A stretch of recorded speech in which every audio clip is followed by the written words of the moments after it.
Bueno, yo voy a hablar de un tema específico que está en el tracto de salida del ventrículo derecho, pero básicamente elegí una mezcla de las dos cosas. Esto ya está establecido que esta terapia es muy buena como una alternativa. Un paper de Juan Pablo de hace algunos años ya, nos estamos poniendo viejos, pero creo que 2015 o antes de eso, donde se estableció esta terapia como una alternativa específica en casos seleccionados de hipoplasia de ramos pulmonares y algunos otros grupos de pacientes. Entonces, a partir de ahí, esta terapia se tornó muy habitual en torno al laboratorio de hemodinamia. Nosotros presentamos este año en Solasi, en Buenos Aires, una diferencia de los pacientes que nosotros atendimos, más o menos 41 pacientes, niños, que venían con y sin crisis de cianosis, para ver si había alguna diferencia de este tratamiento. También nos mostró que es un tratamiento súper seguro, hasta en niños con crisis de cianosis. Entonces, realmente los aspectos técnicos y las indicaciones están bien establecidas, y al igual que la perforación de válvulas, pero yo me quise aprofundar específicamente en un grupo de pacientes que son los atresias pulmonares con CIB, en que normalmente la fístula es el tratamiento adecuado. Sabemos que la perforación es muy común en los pacientes con septo intacto, pero no tenemos muchas referencias en los pacientes con septo con CIB. Y también tenemos muchas referencias en pacientes con FALO, o sea, con tracto de salida abierto. Pero ¿qué pasa en estos pacientes con atresia pulmonar y CIB? Estos pacientes, hace muchos años ya, cuando vamos a revisar las perforaciones, los implantes de este tracto de salida, se ve que durante ya Lee Benson, hace más de 15 años, publicó algunos stents puestos en estos pacientes, algunos con perforación valvular, que no tuvieron tanto éxito, ¿no? Pero a partir de ahí se empezó a decir, bueno, yo puedo perforar estos pacientes que tienen atresia pulmonar con CIB, ¿no? Que son los pacientes que nosotros encaminamos, obviamente, esto que no tienen, que son dependientes del canal o que tienen algunas colaterales que tienen otro flujo adicional, pero que tienen la atresia y las ramas chiquitas.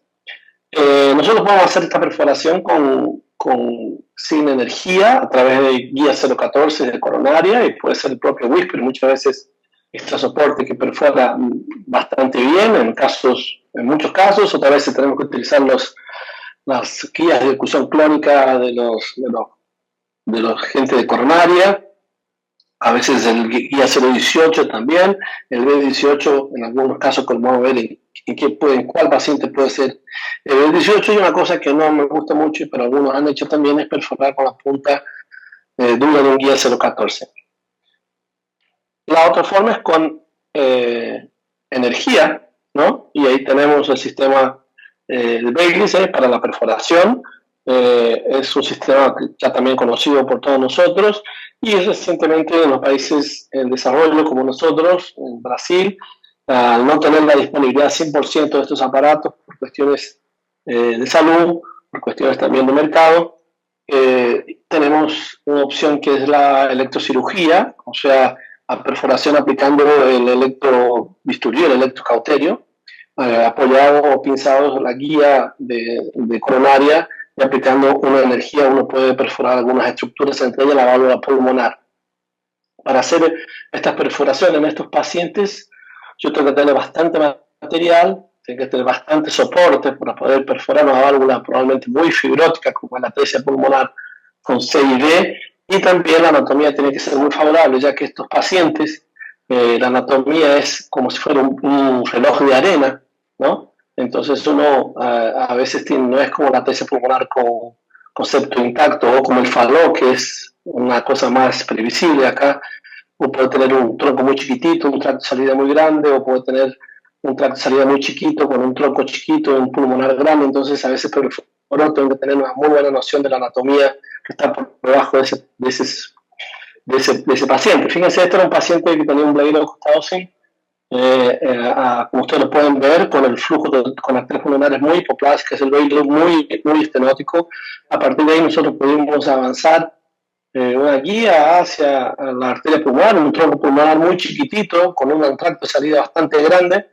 Entonces es peligroso perforar desde el tronco porque la opción de salir afuera del corazón es mayor, más grande, ¿no? Entonces es un desproporcional o totalmente desalineado.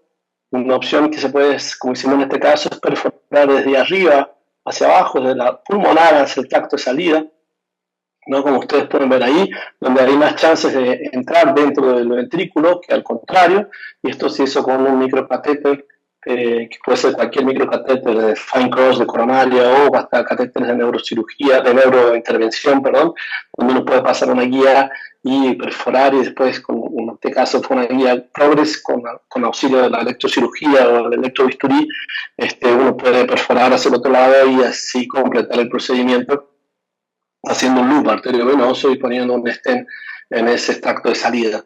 Entonces, el electrobisturí o la electrocirugía, en estos casos donde existe una desproporción anatómica o están desalineados estas arterias pulmonares con C y B, puede ser bastante importante tener un acceso como el Blaylock o un acceso a través de una colateral, ¿no es cierto?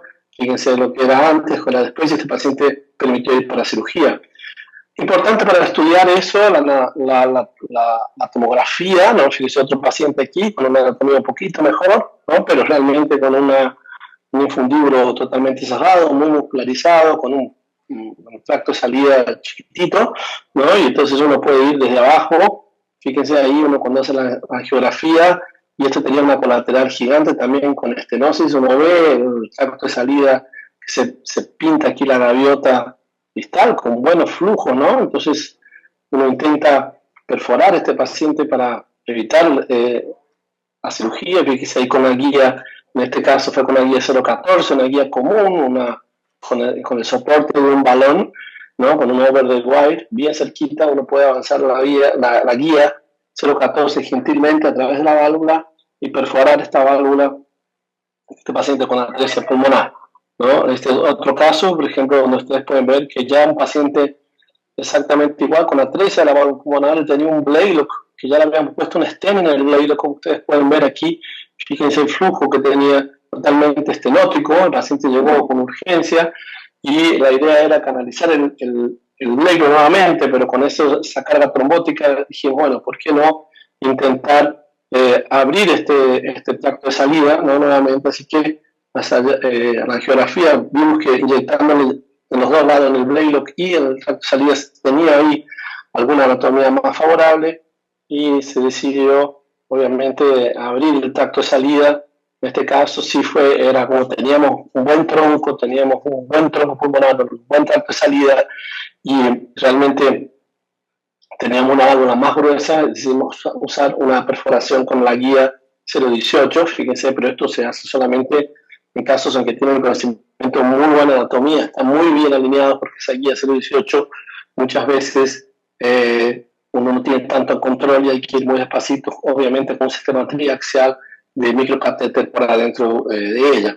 A partir de ahí uno puede perforar, ¿no? Como se puede ver ahí, avanzar hacia la arteria pulmonar y después obviamente poner un stent en el tracto de salida, como fue ese caso en ese paciente con atresia pulmonar que tenía un Blaylock cerrado, atresia pulmonar con CIB. No, el problema, como le dije, de ir con este guía es que hay que tener muchísimo cuidado porque es extremadamente rígido. También solamente permite balones periféricos, que eso tiene que tener una buena válvula para subir un stent más periférico, no de catéter. Siempre utilizar el microcatéter para poder hacer estos cambios, y en niños más grandes es ideal con una anatomía de tronco pulmonar linda, buena, para que uno pueda ir con más seguridad desde abajo hacia arriba.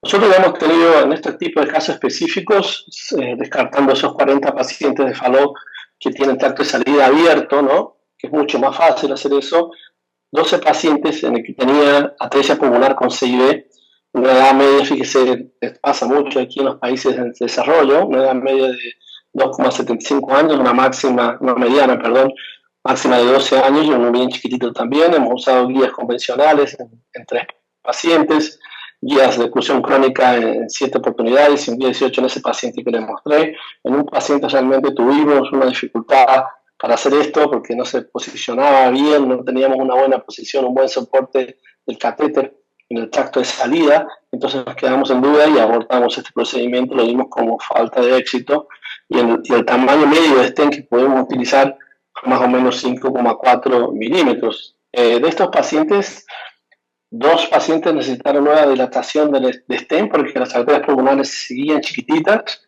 entonces necesitaron redilatar. 4 pudieron la cirugía porque tuvieron una buena evolución desde el punto de vista de las arterias pulmonares, y los cirujanos también se ganaron coraje para ampliar esas arterias después que recibieron más sangre, perdón. Y el otro grupo, que son los pacientes que todavía están en seguimiento clínico, que probablemente van a recibir o no una dilatación dependiendo de su anatomía. Entonces, para terminar rápido, en la atresia pulmonar, el estar en el tracto de salida del ventrículo derecho, uno lo hace normalmente en el faló, donde tiene arterias hipoplásicas, pero uno también lo puede hacer en la atresia pulmonar con CIV, ¿no? Desde que uno tenga una fuente adicional de oxígeno, como un Blaylock o como una colateral, y que tenga un buen conocimiento de la anatomía. En niños más chicos, obviamente uno puede, y es más seguro, hacerlo con un sistema de radiofrecuencia, con electrocirugía, a través del electrobisturí. Él también puede hacerlo con guía 014, que por increíble que parezca, si uno es una guía que es muy hidrofílica, entonces tiene una punta un poquito más dura, uno puede perforar siempre con un soporte de balones OTW o over-the-wire, y o microcatéteres. En niños más grandes, y la anatomía que uno conoce que es más favorable, sería un buen tronco pulmonar con un tracto de salida un poco más ancho, uno puede ir con la guía B18. Así que bueno, muchas gracias.